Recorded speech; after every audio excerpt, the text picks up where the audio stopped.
వెనుజులాలో America ఏం చేస్తోంది? ఈ ప్రశ్న ఎందుకు ఉత్పన్నమవుతుందంటే, నికోలస్ మదురో ఎన్నిక ఇల్లీగల్, ఆయన అధ్యక్షుడిగా ఉండడం ఇల్లెజిటిమేట్, ఆయన అంతకుముందు జరిగిన ఎన్నికల్లో ఓడిపోయాడు, ప్రతిపక్ష అభ్యర్థి గెలిచాడు, కానీ ఆయన తనకు తానుగా గెలిచినట్లు ప్రకటించుకొని పాలిస్తున్నాడు. ఇది అమెరికా చేసిన మొదటి అభియోగం. రెండవ అభియోగం ఏంటి? నికోలస్ మదురో నాయకత్వంలోని ప్రభుత్వం డ్రగ్స్ను అమెరికాకి ఎక్స్పోర్ట్ చేస్తోంది, పెద్ద ఎత్తున నేరస్తుల్ని అమెరికాలోకి పంపిస్తోంది. ఇది అమెరికా భద్రతకు ప్రమాదం. ఇది రెండవది. మూడవది, నికోలస్ మదురో ప్రభుత్వం అపోజిషన్ సైలెంట్ చేస్తోంది, నిరంకుశంగా పాలిస్తోంది అక్కడి ప్రజలని. ఈ మూడు ఆరోపణలు చేస్తూ మదురో ప్రభుత్వాన్ని అష్టదిగ్బంధం పెట్టి చివరకు నికోలస్ మదురోను కిడ్నాప్ చేసి అమెరికా జైల్లో పెట్టారు. కానీ ఇప్పుడు ఏం జరిగింది? ఎవరు ప్రెసిడెంట్గా ఉన్నాడు? ప్రతిపక్ష ప్రెసిడెంట్గా లేదు. అందరూ అనుకున్నారు. అందరికన్నా ముందు మెరియా కొరినా మచాడో అనుకున్నారు. ఆమెకు నోబెల్ బహుమతి వచ్చింది. ఆఖరికి ఆ నోబెల్ బహుమతి తీసుకువెళ్ళి ట్రంప్కు ఇచ్చేసింది కూడా. ట్రంప్ ఆనందపడి ఆమెను ప్రెసిడెంట్ చేస్తాడు అని అనుకున్నది. కానీ ట్రంప్ చాలా గ్రేట్ లేడీ, చాలా గొప్ప పని చేసింది, నేను 8 యుద్ధాలు ఆపాను కనుక నాకు నోబెల్ ప్రైజ్ ఇచ్చేసి వెళ్ళిపోయింది అన్నాడు. కానీ అటు వెళ్ళడంతోనే ఇటు ట్రంప్ ప్రెస్ సెక్రటరీ ఓ స్టేట్మెంట్ ఇచ్చాడు. ట్రంప్ గోల్డ్ మెడల్ ఇవ్వడానికి మంచి జెస్చర్ మరియా కొరినా మచాడో, కానీ మరియా కొరినా మచాడో పట్ల అమెరికన్ ప్రెసిడెంట్ అంచనాలో మార్పు లేదు అని ప్రకటించారు. ఏంటో అంచనా? అంతకు ముందే ట్రంప్ ప్రకటించాడు, మరియా కొరినా మచాడో మంచి లేడీ, కానీ ఆమెకు ప్రజల్లో బలం లేదు అని. సో ఇప్పుడు ఆమెను ప్రెసిడెంట్ చేయాలి. ఎవరు ప్రెసిడెంట్గా ఉన్నారు? నికోలస్ మదురో ప్రెసిడెంట్గా ఉన్నప్పుడు వైస్ ప్రెసిడెంట్గా ఉన్న డెల్సీ రోడ్రిగ్స్, అంటే మదురోను కిడ్నాప్ చేశారు తప్ప మదురో ప్రభుత్వం యావత్తు అలాగే కొనసాగుతుంది. కానీ ట్రంప్ ఏం చెప్పాడు? అసలు ఈ ప్రభుత్వమే నిరంకుశ ప్రభుత్వం, ఈ ప్రభుత్వం ఇల్లెజిటిమేట్ ప్రభుత్వం అన్నాడు. ఎక్కడ మరి ఇప్పుడు ఆ ఇల్లెజిటిమేట్ ప్రభుత్వంతోనే రాయబారాలు నడుపుతున్నాడు ట్రంప్. ఇక పోనీయండి, ట్రంప్ చెప్పినట్లు మరి వెనుజులా వింటోంది కనుక ట్రంప్ అంగీకరిస్తున్నాడా అంటే, వెనుజులా వైస్ ప్రెసిడెంట్గా పనిచేసి ఇప్పుడు ప్రెసిడెంట్గా ఉన్న డెల్సీ రోడ్రిగ్స్ చెప్పేసింది, వెనుజులాను అమెరికా రూల్ చేస్తే అంగీకరించే ప్రసక్తే లేదు, వెనుజులా తనను తానుగానే పాలించుకుంటుంది అని చెప్పాడు. సో ఎవరికైనా అనుమానం వస్తుంది, ఎందుకంటే మదురోను కిడ్నాప్ చేసి మదురో ప్రభుత్వాన్ని తొలగించకుండా అదే ప్రభుత్వంతో అమెరికా ఎందుకు వ్యవహారం నడుపుతుంది? దీనికి కారణం ఏంటి? అఫ్కోర్స్ కాస్త డెల్సీ రోడ్రిగ్స్ ప్రభుత్వం కూడా కొంత కాంప్రమైజ్ అయిన మాట నిజం. ట్రంప్ ఆదేశాల మేరకు, ట్రంప్ కోరిక మేరకు పొలిటికల్ ప్రిజనర్స్ను విడుదల చేశారు. ఆయిల్ ట్రేడ్లో కూడా అమెరికన్ డిమాండ్స్ను అంగీకరించారు. ఎందుకంటే లేకపోతే ఆ ప్రభుత్వం కాదు, దేశమే క్యాప్చర్ అయిపోతుంది కనుక కాస్త నెగోషియేషన్. వాస్తవంగా మదురోవే ఈ ప్రతిపాదన అంతకు ముందే పెట్టాడు, మేము అమెరికాతో చర్చలకు సిద్ధం, మా ఆయిల్ ఇండస్ట్రీలో అమెరికన్ కంపెనీల పార్టిసిపేషన్ కూడా అంగీకరిస్తాను అని కూడా చెప్పాడు. అయినా కూడా మదురోను కిడ్నాప్ చేశారు. సో మదురో ఏం ఆఫర్ చేశాడో ఇప్పుడు ఆయన వైస్ ప్రెసిడెంట్గా ఉన్న డెల్సీ రోడ్రిగ్స్ కూడా అదే ఆఫర్ చేస్తున్నారు. మదురో ఆఫర్ చేస్తున్నాం రిజెక్ట్ చేసి జైల్లో పెట్టారు. ఇప్పుడు అదే ప్రభుత్వాన్నితో వ్యవహారం నడుపుతున్నారు. ఏంటి అసలు కారణం? అసలు కారణం అక్కడ డెమోక్రసీ కాదు, ఏది కాదు. వెనుజులా ఆయిల్ రిసోర్సెస్ మొత్తాన్ని క్యాప్చర్ చేయాలనేది అమెరికా లక్ష్యం.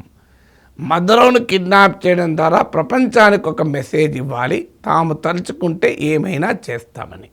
ముఖ్యంగా సౌత్ అమెరికాలో ఉన్న ఇతర ప్రభుత్వాలకు, క్యూబా, బ్రెజిల్, మీకు నికారగ్వా, మెక్సికో, ఈ ప్రభుత్వాలను బెదిరించాలి. రష్యా, చైనాల్ని కూడా ఇండికేషన్ పంపాలి, ప్రపంచానికి ఒక సిగ్నల్ పంపాలి అనే ఉద్దేశంతో మదురోను కిడ్నాప్ చేశారు. నిజంగానే మదురోను కిడ్నాప్ చేసిన తర్వాత కూడా ఆయన ప్రభుత్వాన్ని ఇంకా ఆయన తప్ప మిగతా వాళ్ళందరూ అలాగే ఉన్నారు. సో అదే వైస్ ప్రెసిడెంట్ అయ్యారు, అదే వ్యవస్థ కొనసాగుతోంది.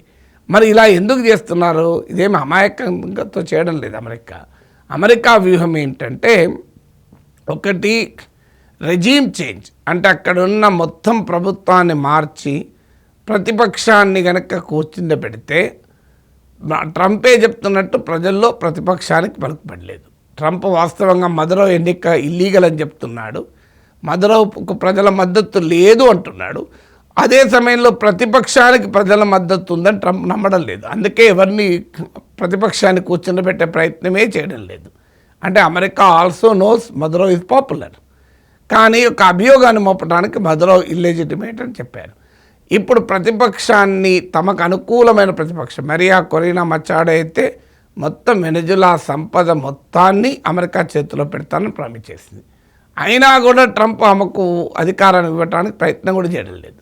కారణం ఏంటంటే ఒకసారి రెజీమ్ చేంజ్కి వెళితే దాని క్యావోస్ చాలా ఘోరంగా ఉంటుంది. అది సృష్టించే గందరగోళం, రకరకాల ఇన్సర్జెన్సీ తీవ్రవాద కార్యకలాపాలను సృష్టించవచ్చు. ఇరాక్లో అనుభవం ఉంది కనుక ఆ క్యావోస్, ఆ గందరగోళాన్ని అమెరికా కోరుకోలేదు. తర్వాత ఒక్కసారి ఆ గందరగోళాన్ని సృష్టించాక దాన్ని మేనేజ్ చేయడానికి అమెరికా రంగంలో దిగాలి, తన సైన్యాన్ని పంపించాలి. ఇదో చెప్పింది మేము సైన్యం కూడా వెళ్తుంది అని. దాని కాస్ట్ అంతా భరించాలి. ఆఫ్ఘనిస్తాన్లో 20 ఏళ్ళ తర్వాత మళ్ళీ అదే తాలిబాన్కు అన్ని అప్పచెప్పి రావాల్సి వచ్చింది. అందువల్ల అటు కాస్ట్ ఆఫ్ ఆక్యుపేషన్ లేకుండా, ఇలా రెజీమ్ చేంజ్ వల్ల వచ్చే పర్యవసనాల తలనొప్పి లేకుండా ఉండాలి అంటే తన ఆపరేషన్ సక్సెస్ఫుల్ అయింది కనుక, మదురోను కిడ్నాప్ చేశాం కనుక ఉన్న ప్రభుత్వంతోనే తన పని చేయించుకుంటే సరిపోతుంది. ఏంటా పని? ఆ వెనిజులా ఆయిల్ సంపదను మొత్తాన్ని తీసుకొచ్చి అమెరికా చేతిలో పెట్టాలి. నిజంగానే అమెరికా డెమోక్రసీ కొరకు ఇది చేసి ఉంటే మరి డెల్సీ రొడ్రిగ్జ్ కూడా మదురో వారసురాలే కదా. ఆయన పార్టీకి చెందిన ఆమె. అదే మదురో ప్రెసిడెంట్గా ఉన్నప్పుడు వైస్ ప్రెసిడెంట్. మరి డెమోక్రసీ కొరకైతే ఆమెను ఎలా ఉండిస్తున్నారు? నిజంగానే ఆమె అన్పాపులర్ అనుకోవాలి రెజీమ్. ఆ అన్పాపులర్ రెజీమ్ని ఎందుకు కొనసాగిస్తున్నారు అంటే లాజిక్ క్లియర్గా అర్థమవుతుంది. తనకు కాస్ట్ లేకుండా, తనకు తలనొప్పి లేకుండా వెనిజులా ఆయిల్ సంపద మొత్తాన్ని కొల్లగొట్టాలని చూస్తున్నారు. ఇది ఎంతకాలం నడుస్తుంది? డెల్సీ రొడ్రిగ్జ్ ఇప్పటికే చెప్పారు, ఎనఫ్ ఆఫ్ అమెరికన్ ఆర్డర్స్ అని చెప్పేసింది. ఎందుకు కొంత కాంప్రమైజ్ అయ్యి కాస్త బయింగ్ పీస్ అంటారే. సో మదురో కిడ్నాప్ తర్వాత కాస్త 2 అడుగులు వెనక్కు తగ్గిన మాట నిజం. కానీ డెల్సీ రొడ్రిగ్జ్ ఒక బియాండ్ అ పాయింట్ కాంప్రమైజ్ కాలేదు. ఒక్కసారి కాంప్రమైజ్ అయితే ఆమె అధికారంలో ఉండదు, ప్రజలు తిరగబడతారు. ఎందుకంటే నికోలస్ మదురో, హుగో చావెజ్ నాయకత్వంలో వచ్చిన ఒక సోషలిస్ట్ రెజీమ్. హుగో చావెజ్ వారసులుగా మదురో వారసురాలుగా రొడ్రిగ్జ్ వచ్చారు. సో ఆ సోషలిస్ట్ రెజీమ్ మా సహజ వనరులు మాకే, మా ప్రజలకే దక్కాలి తప్ప అమెరికాకు కాదు అనే నినాదం పైన ఆ పార్టీ సోషలిస్ట్ రెజీమ్ అధికారంలోకి వచ్చింది. ఒక్కసారి ఆ స్వభావాన్ని వదిలేసి అమెరికాకు దోచిపెడితే డెల్సీ రొడ్రిగ్జ్ అధికారంలో ఉండలేదు, ప్రజలు తిరగబడతారు అని చెప్పి కాదంటే ట్రంప్ బతకనివ్వడు. సో ఆమెకు ఇంకో మార్గం లేదు, ఖచ్చితంగా పోరాడక తప్పనిసరి పరిస్థితి వస్తుంది. అందువల్ల ట్రంప్కి అప్పుడు ఏ ఇన్స్టెబిలిటీ వద్దనుకున్నాడో ఆ ఇన్స్టెబిలిటీ కొని తెచ్చుకోవాల్సి ఉంటుంది. అందువల్ల మీకు బియాండ్ అ పాయింట్ వెనిజులాను తమ కాలనీగా మార్చుకోవాలి, అందుకొరకు ఉన్న ప్రభుత్వంతోనైనా ఆ పని చేయించుకోవాలనుకునే ట్రంప్ ప్లాన్ సక్సెస్ కావడం అంత సులభం కాదు.